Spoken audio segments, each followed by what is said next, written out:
Welcome back to the Deep Dive. We're here to cut through the noise and give you the key insights you need without you having to wade through stacks of reports. Exactly. We do the digging so you get the distilled knowledge. And today, we're tackling something absolutely fundamental. Reading reform in education. A huge topic, always evolving. Yes, and we're looking at it through a really valuable perspective. A summary and critical review by Dr. Paul Treffner.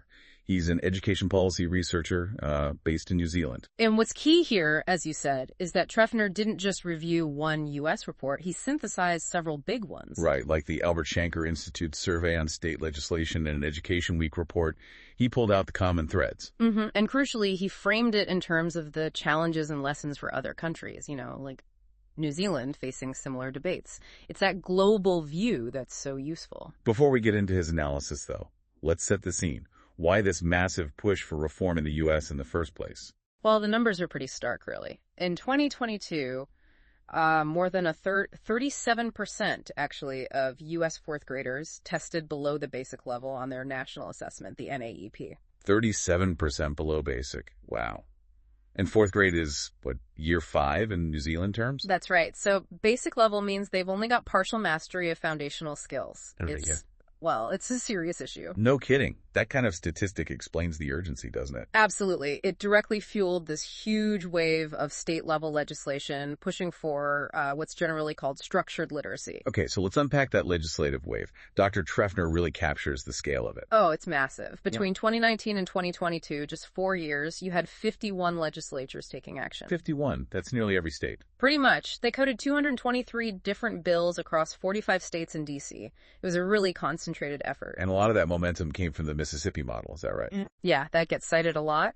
Mississippi started their reforms earlier, back in 2013, and then in 2019, they showed some pretty significant reading score gains on that same NAEP test.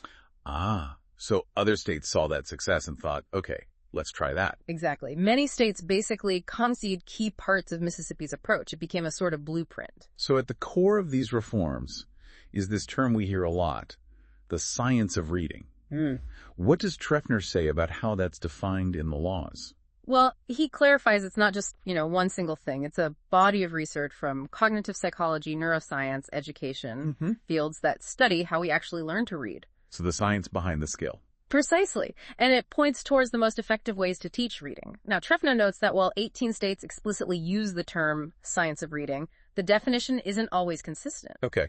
But most laws do reference the 5 pillars that came out of the National Reading Panel back in 2000. Right, I remember those. Phonemic awareness. Yep. Phonics, vocabulary, fluency, and comprehension. Those 5 are pretty central in most of the legislation.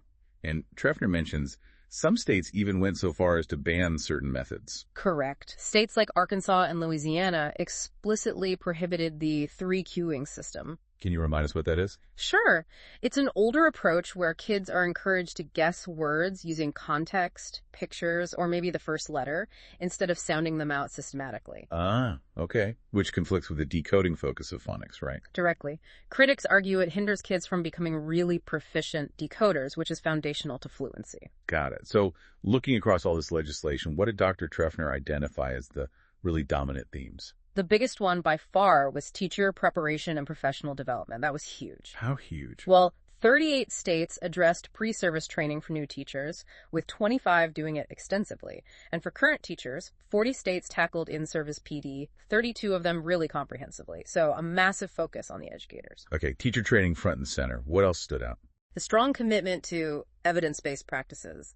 Nearly all states mention this, often tying it back to that science of reading concept. And it wasn't just phonics, right? You mentioned structured literacy. Exactly. Most bills emphasize the broader structured literacy approach, covering all 5 pillars. 34 states specifically reference the National Reading Panel framework. Anything else jump out? Yeah, dyslexia got a lot of attention. Laws in 33 states specifically address support for students with dyslexia. That's significant. Definitely. And family involvement was another big one mentioned in 38 states, with the 21 really going into detail on how to engage families. Interesting.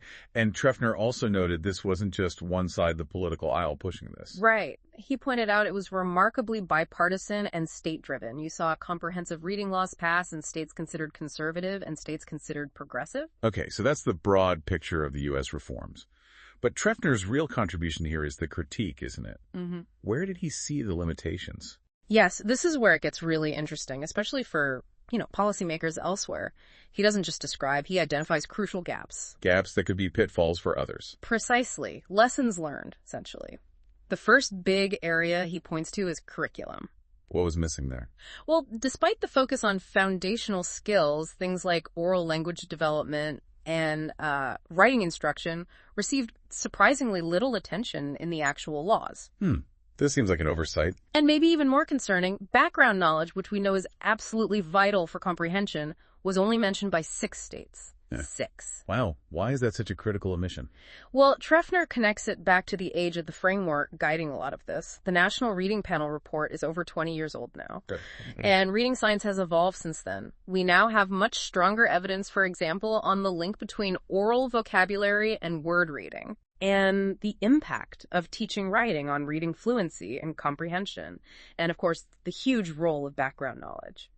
Treffner says these more recent findings are often almost completely absent or given much shorter shrift in the legislation. So the laws might be based on slightly outdated science, or at least not the whole current picture. That's the implication. It suggests a potential lag between the cutting edge of research and what's actually getting codified into policy. Okay, so curricular gaps are one area. What about the support systems, the infrastructure? Another major point from Treffner, he says while teachers are put center stage, which is understandable, the legislation often overlooks the fact that additional supports are crucial. Like what kind of support? Curriculum implementation support, for one, and leadership. These are addressed by only about a third of the states, and only 11 states really tackle both comprehensively in their laws. Why is that connection between training and curriculum so important? Well, think about it. You can give teachers great professional development on the science of reading, but if it's not connected to the actual materials and curriculum they're using in the classroom day to day, it might not stick or translate into practice. Exactly. Treffner notes most of the legislation does not make these connections. He contrasts this with Mississippi, where a key part of their success was tying the PD directly to specific evidence-based curricula. I see.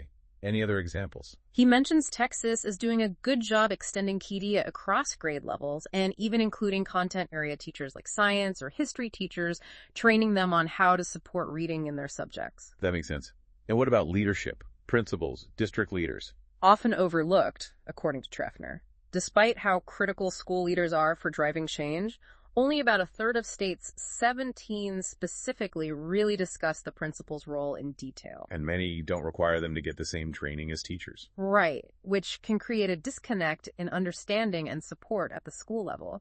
He highlights Utah as a counterexample. What did Utah do differently? Their law requires principals, supervisors, district leaders, and literacy specialists to all get trained on the science of reading. And then they have to work together with teachers to ensure support. So a much more systemic, joined-up approach to leadership. Exactly. That's the kind of engagement Treffner argues is often missing, and it's a key lesson for other places. Okay, curriculum gaps, infrastructure gaps. What about direct supports for students themselves? Mixed bag there. Assessment and screening. Highly prioritized. 45 states covered those. That seems good. Identifying struggling readers early. Yes. But then the response to that screening. Comprehensive in-school support systems, like MTSS, multi-tiered systems of support. That's the framework for providing targeted help based on need, right? Right. Those were absent in the laws of 18 states. And other supports like summer school, tutoring, after-school programs. Treffner says they got limited attention. What about things like holding kids back a grade? Grade retention is actually widespread in the legislation, despite the evidence on its effectiveness being pretty mixed. Interesting. Okay. But there were some positives on student support. Definitely. As we mentioned, dyslexia support was prominent in 40 states. That's a huge positive. And family engagement, again, was strong.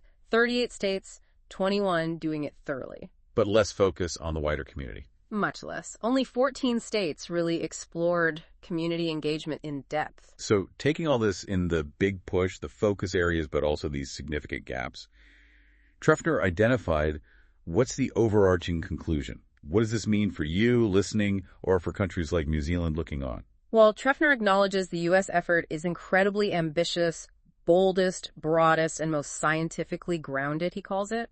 A real pivot towards the science of reading. If there's a but. Yes. His sobering conclusions are really warnings or maybe critical takeaways for other nations. And a key one seems to be about not putting all the pressure just on teachers. Exactly. He puts it starkly. Without the proper infrastructure curriculum, leadership support teachers will be in the hot seat, potentially made to feel solely responsible for this whole improvement process. Which is unfair and likely ineffective. Right. It's not about blaming teachers. It's about building a coherent system that actually enables them to succeed. It needs aligned curriculum, knowledgeable leadership, ongoing support, systemic change, not just individual training. And this connects to another really powerful point Treffner makes about the science itself. Yes, this one really stood out to me. He says, nothing may be more anti-scientific than to consider the science of reading as settled, static, and impervious to further development. Wow. So challenging the idea that we've just figured it out and can lock it down based on, say, a 20-year-old report. Precisely. It's a call to recognize that our understanding evolves. We need to stay open to new evidence, like the findings on oral language, writing, background knowledge that weren't central 2 decades ago. Science isn't static. That's a crucial reminder for policymakers everywhere, isn't it? Absolutely. And based on all this, Treffner offers some clear recommendations for lawmakers outside the U.S. What does he advise? First, prioritize system alignment and coherence. He calls this arguably the most vital objective. Make sure all the pieces fit together: training, curriculum, leadership, assessment. Makes sense. What else? Ensure parents and teachers have a voice. Set up literacy committees, use surveys, find ways to bring their frontline experience into policy decisions. Give them a seat at the table. Yes. And finally, foster collaboration, adaptability, and respect. Avoid excessive prescriptiveness and rigidity, like outright bans on practices, which he argues can backfire and stifle progress. So, less top-down dictation, more collaborative evolution. That's the spirit. Because ultimately, he reminds us it's the parents and teachers working with kids every day who support everyday learning and bring these reforms to life. What a fascinating deep dive. We've gone from this huge legislative reaction in the U.S., driven by concerning results, to Dr. Treffner's really sharp analysis, identifying the strengths, but also the critical gaps and the vital lessons for other countries watching, like New Zealand. It really underscores that changing laws is one thing, but building a truly effective, supportive, and coherent system is another challenge altogether. And Treffner's point about the science evolving is so important. Successful reform isn't just about adopting a science-based approach, but ensuring the whole system, classroom practice, materials, leadership, community links, can adapt and integrate new knowledge as we learn more. Right. And empowering the people on the ground, teachers and parents, is absolutely central to making any of it work in the long run. So here's a thought to leave you with. Knowing that the science of reading itself isn't set in stone, how can your local schools or education systems stay current and adaptable? How can they implement changes without making teachers feel like they're constantly alone in the hot seat? And building on Treffner's points, what role do you believe parents and community members should realistically play in shaping these crucial reading policies? How do we ensure their voices are heard effectively? Something to mull over. Join us next time for another deep dive.